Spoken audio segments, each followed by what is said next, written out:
예수께서 이 말씀을 하시고 예루살렘을 향하여 앞서서 가시더라.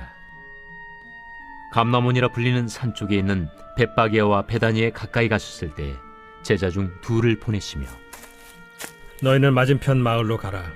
그리로 들어가면 아직 아무도 타보지 않은 나귀 새끼가 매여 있는 것을 보리니 풀어 끌고 오라. 만일 누가 너희에게 어찌하여 푸느냐 묻거든 말하기를 주가 쓰시겠다 하라.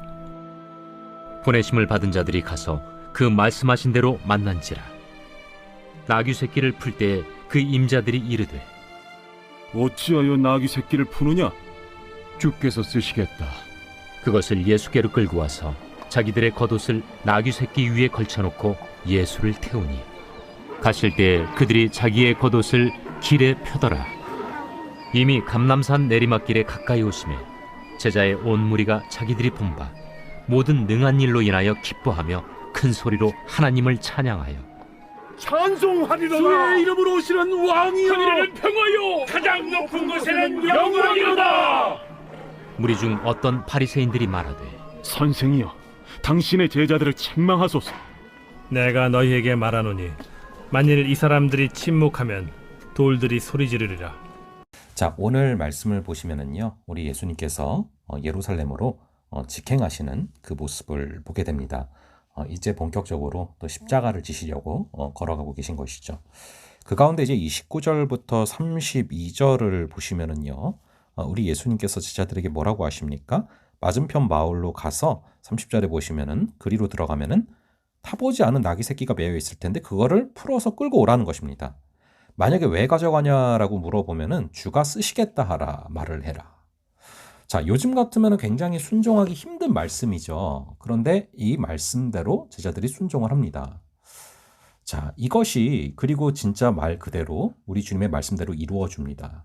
자, 이것은 아무것도 아닌 일 같지만 굉장히 큰 기적이죠. 여러분, 여기서 나귀 새끼라는 것은요, 보통 사람에게 굉장히 큰 재산이거든요.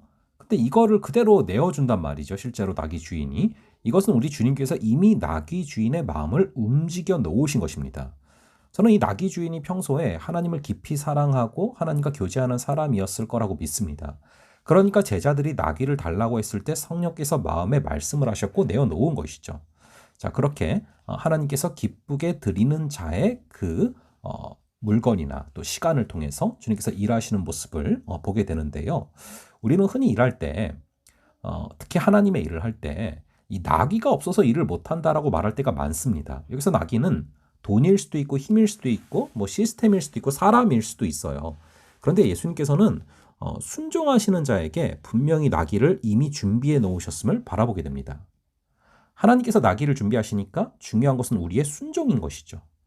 하나님을 사랑하고 또 주님께서 쓰시겠다라고 하면은 나귀를 내어놓을 자를 준비를 해놓으셨습니다. 그러므로 순종하는 자에게 나귀가 나타납니다. 그러므로 우리가 나귀를 주시면 순종하겠습니다 라고 하지 말고 순종을 하면 나귀가 온다라는 것을 기억하고 나아갈 수 있기를 바랍니다. 우리는 길을 보여주시면 순종하겠다라고 할 때가 많은데 주님은 순종하는 자에게 길이 열린다고 하시죠. 예수님은 이 문제에 대해서 우리와는 다른 차원으로 접근하신다는 것입니다. 하나님의 뜻에 순종할 때 주님께서 일하시는 것이죠. 자, 그러므로 하나님께서 완벽하게 갖추어 놓으면은 그 일을 시작하겠다. 그러면은요, 절대로 우리가 순종을 할 수가 없습니다. 천지를 다스리는 하나님께서 모든 것을 이미 준비해 놓으셨음을 믿고 나아갈 수 있는 그런 우리가 되기를 간절히 바랍니다. 자, 그러면은 왜 하필이면은 우리 주님께서 나귀 새끼를 타고 입성을 하셨을까? 자, 이것을 생각해 볼 필요가 있는데요. 이것은 스가랴 9장 9절의 말씀을 그대로 이루시기 위함이었습니다. 즉 예수님께서 이 땅에 오시기 전부터 거의 500년 전에 스가랴 선지자를 통해서 예루살렘의 입성이 예언되어 있었다는 것이죠. 그러므로 이 예수님의 하루하루는 그냥 막 이루어지는 게 아니라 하나님의 말씀이 매 순간 이루어지는 순간이었음을 바라보게 됩니다. 우리도 그렇습니다.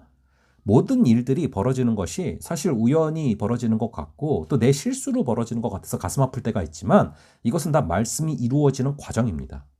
그래서 요한복음에 보면은 제자들이 나중에 가서야 이제 구약 말씀의 성취였음을 깨닫게 되거든요. 우리도 당장은 깨닫지 못하나 우리의 삶의 모든 순간들이 하나님께서 주신 말씀이 성취되는 과정임을 잊지 말고 나아가실 수 있기를 바랍니다. 그러므로 우리가 부지런히 말씀을 묵상하고 부지런히 말씀을 들으면서 성령께서 감동 주시면 그때그때 마음으로 아멘하면서 받는 것이 굉장히 중요합니다.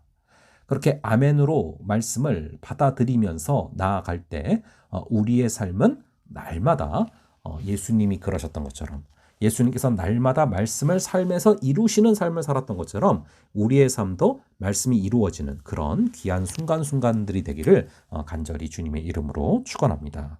자, 그럼 잠시 기도하겠습니다. 아버지 하나님, 오늘 말씀을 통하여서 우리가 나귀가 없어서 못 나가는 것이 아니라 순종을 할 때 이미 나귀를 준비해 놓으셨음을 기억하며 나아가는 그러한 삶이 되게 하여 주시옵소서. 아버지, 너무 계산적으로 움직이지 말게 하시고 하나님이 완벽하게 갖추어 놓으면 그 길을 걸어간다 말하지 말게 하시고 우리 주님께서 모든 것을 준비해 놓으셨기에 아버지 그것을 믿고 걸어갈 수 있는 그런 우리가 되게 하여 주시옵소서. 순종하는 자에게 나귀가 나타난다라는 것을 잊지 말고 나아가는 그런 우리가 되게 하여 주시옵소서.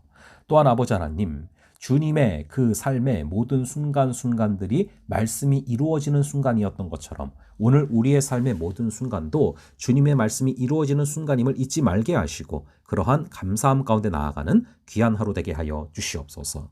감사드렸고 이 모든 말씀 우리 주 예수 그리스도의 이름으로 기도합니다. 아멘.